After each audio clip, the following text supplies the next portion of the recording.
Think about the way that Western societies, or I should back up, virtually all other nation states behave, sovereign states.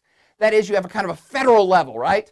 There's the U.S. government at the top that has is the law and order of the country. It's the top tier. However, there are sub-states of the United States, so let's pick on one, Virginia. And Virginia it's a little bit lower down, and it has laws and Congress people and representatives, and they have certain things that they do within their state, but they have to respect the federal government that's above them. Got it? But even underneath the state, let's pick Fairfax County, and there's another smaller subdivision with representatives and delegates and policemen and courts, and you see what's going on here. It's a hierarchical system where there's local things happen at a local level.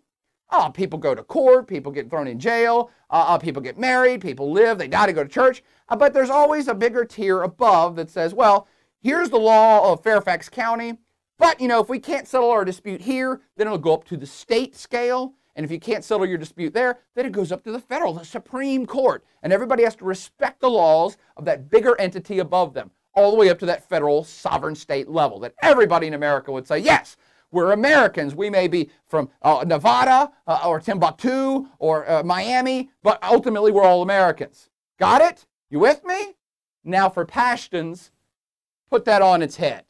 Reverse it and start again. With Pashtun, it's everything local. Everything centers here because there's 25 million Pashtuns. Ethnic group, tribal ethnic group. There's about 5 major tribal divisions within this ethnic group. I'm not going to go over them, it's not important. About 5 or 6 major tribal divisions in different areas. And underneath that, there's about 350 smaller tribal divisions of those main 5. So it's very ethnic, tribal, and even within each of those 350 tribal subdivisions, there's clans underneath them. Clans of people that comprise maybe several villages. Maybe several villages are one clan within their tribe, within Pashtunia. All right? You with me? And in their way of life, in Pashtunwali, everything is done locally. Everything! You live, you die, you go to church, you praise God, you get married, you get divorced, you beat somebody up, you go to jail. All of that is local right here. To solve a dispute in Pashtun, you would have the tribal elders or the clan elders or the village elders of this local area will solve everything. And actually, it's quite egalitarian. They would say everybody, all males, it's egalitarian for males. If there's going to be a dispute within a village, somebody murdered somebody, it's going to be solved locally. And all of the men of that village would get together and pick a council to say, hey, a Jirga, if you want to get technical about it. And the Jirga says, okay, we are the policeman, the court system, and the judge. It's all equal. We all have an equal voice here. We will settle this here. All right?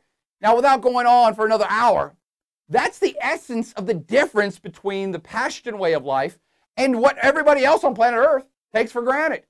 And that is the Pashtuns say everything is local. We know what's best here. We have been surviving by this code for 1,000 years. We will determine how you get married. We will determine how many wives you can have. We will determine women's rights, children's rights, who goes to jail, who doesn't go to jail. In fact, actually, they don't have a jail system. It's here. It's locally. And if you think about that, that kind of makes a little sense. The problem for Pakistan, Afghanistan, the U.S., and everybody else trying to deal with the Pashtuns is that it goes no further than that for Pashtuns. So they say everything happens locally. We ascribe that we're part of a bigger tribe, and we'll go help out our fellow tribesmen if there's a war or something. But that's it. We're not going, there is no tier going up in Pashtunwali. It's here locally. We are the best. We're fiercely independent. There's no state level. There's no provincial level of politics or justice that they give a rat's ass about. And they certainly could not give 2 shakes of shit less about the idea of a sovereign state somewhere way above them who's going to impose rules upon them. It is against their very nature. And that's why they so abhor the whole idea of being part of an Afghanistan or Pakistan that they want to have nothing to do with. And the stronger and harder the Pakistani government or the U.S. and NATO have tried to impose in Afghanistan upon these folks, the harder they have fought. I can almost stop there. You kind of get the conflict already. The harder that the U.S. and NATO and others have pushed for a strong Afghan state, the fiercer the Pashtuns have fought against it. It's against their very nature. They would look upon a state, a provincial, a state, and a federal level as just corruption. What the hell's that all about? We solve our disputes here. We live our lives here. We don't want anything to do with that. Again, it's kind of very tribal, almost nomadic. And again, they're fiercely independent and very proud. This is what we do. This is our way of life. We're not interested in that other stuff.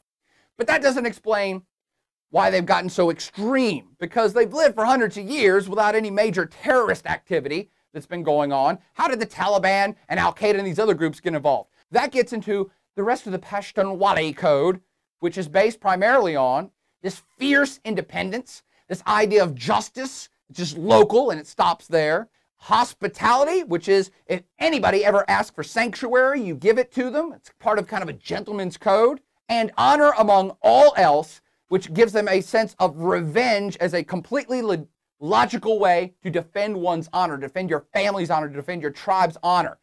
So revenge is par for the course. Everything happens locally. You would, even your enemies, you would be hospitable to. And I point this out in particular because when Al-Qaeda went to the Taliban, which are mostly Pashtun folks, and said, hey, can we be harbored here? We would like hospitality. We want to be part of the Pashtun culture. The Pashtuns said, of course, it's part of our honor. This is what we do. It's our code.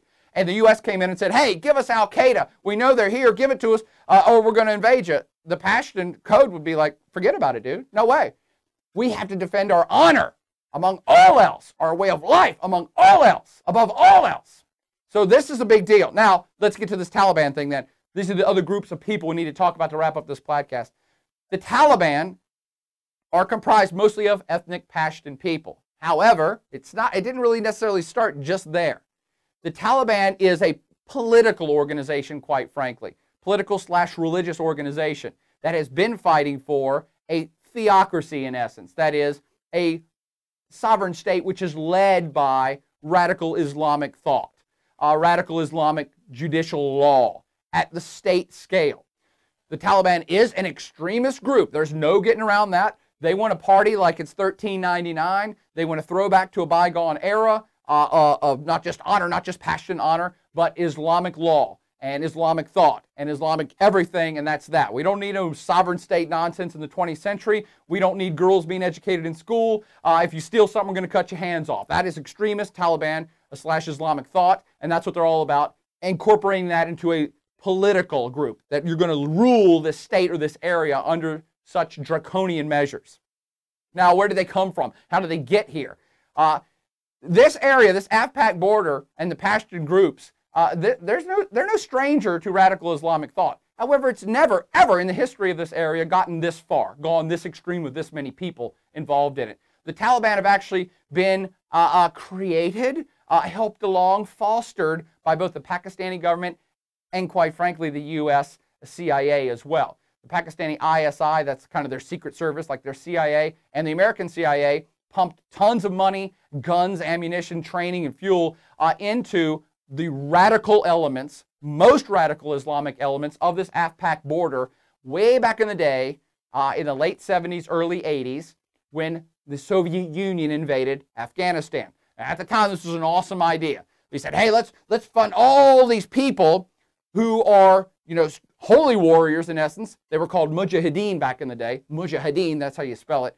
And we want to use these guys to fight the Soviets because the U.S. can't invade. We can't invade Afghanistan to counter the Soviet invasion because that'll start in World War III. So let's give these holy warriors, these Pashtuns defending their homeland and their honor against these foreign invaders, let's give them money and guns. And not just all of them. Let's give the most radical ones the money and guns because they're nuts. And they'll go kill the Soviets and they'll suicide bomb and they'll do damn anything. This is great. So we basically fostered this army of folks which after they won, and you've seen Charlie Wilson's War, I know you have, that's what it's all about, is how this whole Taliban guys got created in the first place, funding the Mujahideen, and after they beat the Soviets in 1989 and the Soviet Union left, everybody was like, yay, we're done, let's get out of here.